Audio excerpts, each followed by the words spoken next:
السلام عليكم ورحمة الله وبركاته. نقف اليوم هنا أمام القنصلية الصينية في إسطنبول إحياء لذكرى مذبحة أورمشي التي حدثت عام 2009.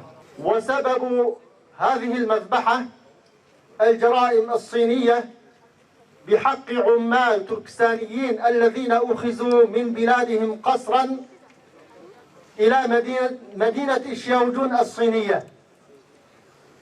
وهؤلاء العمال الشباب كانوا نائمين في بيوتهم وفي مسكنهم، وهاجم عليهم آلاف من العمال الصينيين بحجة أنهم أخذوا أماكنهم في العمل، وقتلوا منهم أكثر من 50 شخصا في تلك الهجوم. ولكن السلطات الصينية لم تحقق مع القتلة ولم تقبض على أحد من المجرمين، وإنما تكتمت على هذه الحادثة وحظرت على وسائل الإعلام المختلفة نشر أخبار حول هذه الحوادث. ومن ثم يوم 5 يوليو الشباب الطلاب من الجامعات في مدينة أورمشي قاموا بمظاهرات سلمية مطالبا لتحقيق العدالة للقتلى. ولكن السلطات الصينية بسبب جبروتها وكبريائها استعملت ضد هؤلاء المسالمين الشباب القوة الغاشمة، وقتلت منهم آلاف في تلك الليلة وفي الأيام التالية. لماذا؟ لأنهم يعرفون أن هذا الشعب ما دام متمسك بحقوقه المشروعة، ولذلك قام عليهم بهذه الهجوم واعتقل الآلاف واختفى منهم الكثيرون إلى يومنا هذا، ولا نعرف عن عدد المقتولين ولا عن عدد المحبوسين.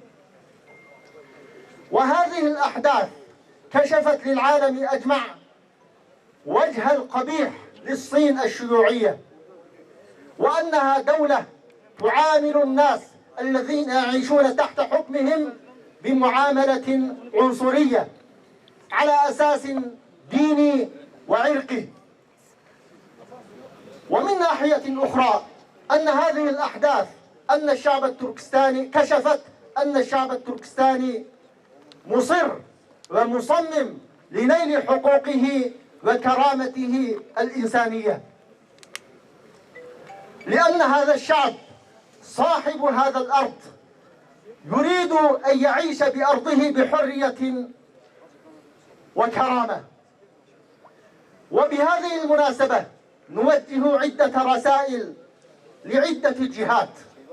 الرسالة الأولى رسالة شكر وتقدير لكل من ساهم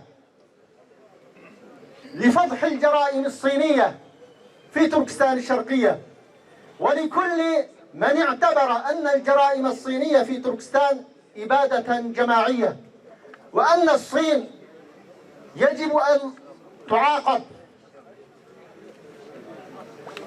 ونحن نشكر لهؤلاء جميعا.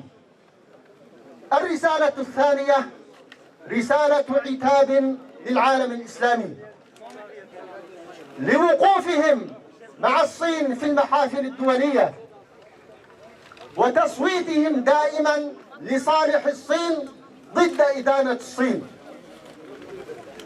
وآخر هذه المآسي ما حدث في الشهر الماضي عندما صوت أكثر من 44 دولة في الأمم المتحدة بيانا تندد فيه الجرائم الصينية وتطالب الصين بإيقاف هذه الجرائم المروعة. وبعدها بأيام قليلة أصدرت الصين بيانا باسم أكثر من 60 دولة ترد فيه على ما جاء في البيان السابق، بيان الإدانة.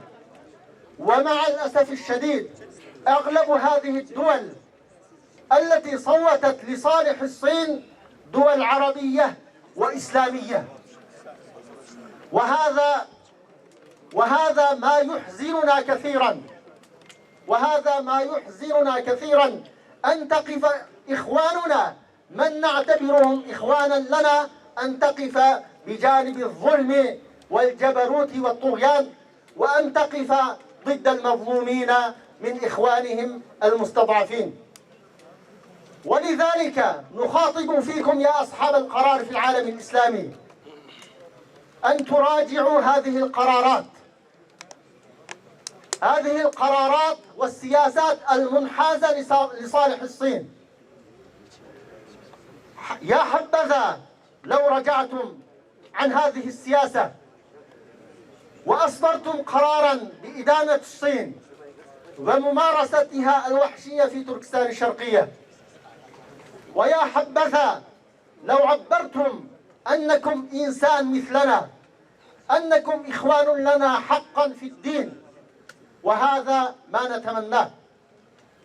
الرسالة الثالثة لمنظمة التعاون الإسلامي: السفير الصيني في المملكة قبل أيام نشر صورة تجمع بينه وبين معالي الأمين العام لمنظمة التعاون الإسلامي، وكتب قائلا أن الصين طلبت رسميا أن يكون عضوا مراقبا لدى منظمة التعاون الإسلامي. هل يحق وهل يليق لدولة شيوعية تقول في نظامها الأساسي أن الدين أفيون للشعوب، وأن الدين خادم للرأسمالية، وأن على الشيوعية لكي تصل إلى أهدافها القضاء أولا على الدين أن يكون عضوا في منظمة التعاون الإسلامي؟ وهل يحق لدولة تنتهك أبسط القواعد والمبادئ التي على أساسها أسست منظمة التعاون الإسلامي؟ وهل يليق لدولة تنتهك شعائر الإسلام جهارا ونهارا أن يكون عضوا في منظمة التعاون الإسلامي؟ لذا لقادة المنظمة ألا تقبل الصين عضوا مراقبا في منظمة التعاون الإسلامي، وهذا لا يليق بأمة الإسلام ولا بمنظمة التعاون الإسلامي. الرسالة الأخيرة للشعوب المسلمة، لعلمائها ومفكريها وقادتها: قوموا قومة رجل واحد ضد هذا الطغيان وهذا العدوان، وعبروا عن تضامنكم مع إخوانكم المسلمين في تركستان الشرقية، إما بالتظاهر أمام السفارات الصينية، وإما على الأقل بإرسال رسائل بريدية إلى السفارات الصينية تنددون فيه الصين وجرائمها بحق إخوانكم في تركستان، وبمقاطعة البضائع الصينية، وبأي طريق يمكن أن تؤدوا فيه رسالتكم الإسلامية والإنسانية عليكم أن تقوموا بهذا الواجب.